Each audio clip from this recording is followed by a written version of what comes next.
कि उन्होंने जो कहा है, क्यों कहा है, किस लिए का, ये सवाल का जवाब तो वही बेहतर देंगे। लेकिन इतिहास गवाह है इस बात का कि टीपू सुल्तान जो थे वो मर्द मुजाहिद थे। टीपू सुल्तान ब्रिटिशरों के खिलाफ लड़ते हुए शहीद हो गए, ब्रिटिशरों को धूल चटवा दिए। जब वो शहीद हुए थे 1-1.5 घंटे तक ब्रिटिश सोल्जर आर्मी उनके नजदीक नहीं जा रहा था। उनके पास एक रिंग मिली, रिंग पे लिखा हुआ था राम जी का नाम। बाद में उसको ऑक्शन किया। टीपू सुल्तान वो शख्सियत है जिनका अगर आप 1950 का ओरिजिनल संविधान अगर आप देख लोगे तो पेज नंबर 144 चैप्टर 16 में उनका फोटो छपा हुआ है। उसके बाजू में झांसी की रानी लक्ष्मीबाई का फोटो छपा हुआ है और वहां सिग्नेटरीज कौन है? सरदार पटेल, डॉक्टर बाबा साहेब अम्बेडकर। वो सिग्नेटरी जो उन्होंने इतना मान सम्मान दिया टीपू सुल्तान को कि संविधान के अंदर उनकी फोटो तक छाप दी, तो इनको क्या नफरत, क्या तकलीफ है ये लोगों को, बीजेपी और आरएसएस वालों को? एपीजे अब्दुल कलाम आजाद ने टीपू सुल्तान की तायीद की थी। महात्मा गांधी ने अपनी इसमें किताब में लिखा था टीपू सुल्तान के बारे में कि वो हिंदू मुसलमान की एकता को पकड़ के चलते थे। तो इतना एक बहादुर मर्द मुजाहिद, इसका हिस्ट्री के अंदर नाम है। आपको उसके फोटो से नफरत, आपको नाम से नफरत, तो आपको मोहब्बत किससे है? ये बीजेपी आरएसएस को मोहब्बत उन लोगों से है, सावरकर से इनको मोहब्बत है, जो सावरकर ब्रिटिशरों के तलवे चाटता था, गुलामी करते थे उनकी, माफीनामे लिखते थे ब्रिटिशरों को, 6 माफीनामे लिखे सावरकर ने। ये बीजेपी आरएसएस को मोहब्बत किससे है? गोडसे से, जिसने father of the nation Mahatma Gandhi का कत्ल कर दिया।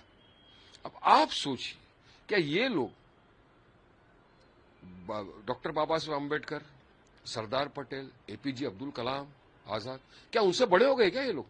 आप तो बोलते हो ना वारिस भाई, वारिस पठान अगर बनना है तो आप अब्दुल कलाम जैसे बनिए, उनको तो आप मानते हो। तो उन्होंने तो तायीद की टीपू सुल्तान की। तो फिर भी ये लोगों को बस एक मुद्दा चाहिए किसी भी तरह नफरत फैलाने का, और उसका माध्यम आपको पकड़ लिया मीडिया वालों को। आज देश के अंदर एप्स्टीन फाइल का मुद्दा चल रहा था। एप्स्टीन फाइल जिसमें हरदीप पुरी का नाम आया, नरेंद्र मोदी का नाम आया, अनिल अंबानी का नाम आया, नाम उन्होंने वहां से हटका दिए सबके। जो ट्रेड डील साइन हो गई जिसमें किसानों की तकलीफ होने वाली, वो पूरा विषय, पूरा मुद्दा गायब हो गया और बस टीपू सुल्तान का लेकर आ गए। अरे आप हिस्ट्री को खत्म नहीं कर सकते।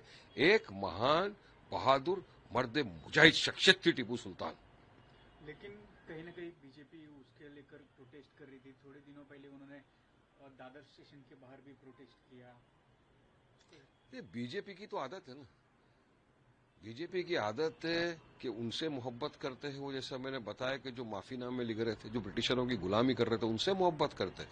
जो ब्रिटिशर के खिलाफ लड़े, 3 जंग लड़े, 3 हराया ब्रिटिशरों को, 3 मरतबा शहीद हुए ब्रिटिशरों के हाथों, उस टीपू सुल्तान के बारे में आप प्रोटेस्ट कर, उनके बारे में अनाप शनाप बातें की जा रही है। जिसका एंडोर्स किया है सरदार पटेल ने, जिसका फोटो छपा हुआ है संविधान के अंदर, जिसमें सिग्नेटरी है सरदार पटेल, जिसकी सिग्नेटरी डॉक्टर बाबा साहेब अम्बेडकर, महात्मा गांधी ने तायीद की, अपनी अब्दुल कलाम आजाद ने तायीद की। ऐसे शख्स के बारे में आप लोग प्रोटेस्ट कर रहे हो, इस शर्मनाक है। इनको सिर्फ नफरत फैलाना है और संविधान का गला घोटना है, बस यही आदत पड़ गया बीजेपी आरएसएस का। कभी लेके आ जाते हैं वंदे मातरम। चलो मैं सवाल करता हूं ना, मुझे 2 आरएसएस वाले बता दो जो वंदे मातरम पढ़ते हुए फांसी के तख्ते पे चले गए। 2 आरएसएस वालों के नाम बता दो जो वंदे मातरम बोलते हुए जेल में चले गए। नहीं है, मगर बस इनको ध्यान भटकाना है, नफरत फैलाना है, तो इसी तरह की बकवासबाजी करते हैं। ये फ्रांस के प्रेसिडेंट और नरेंद्र मोदी जी कल मुंबई में आ रहे हैं, किस तरह से देखते हैं?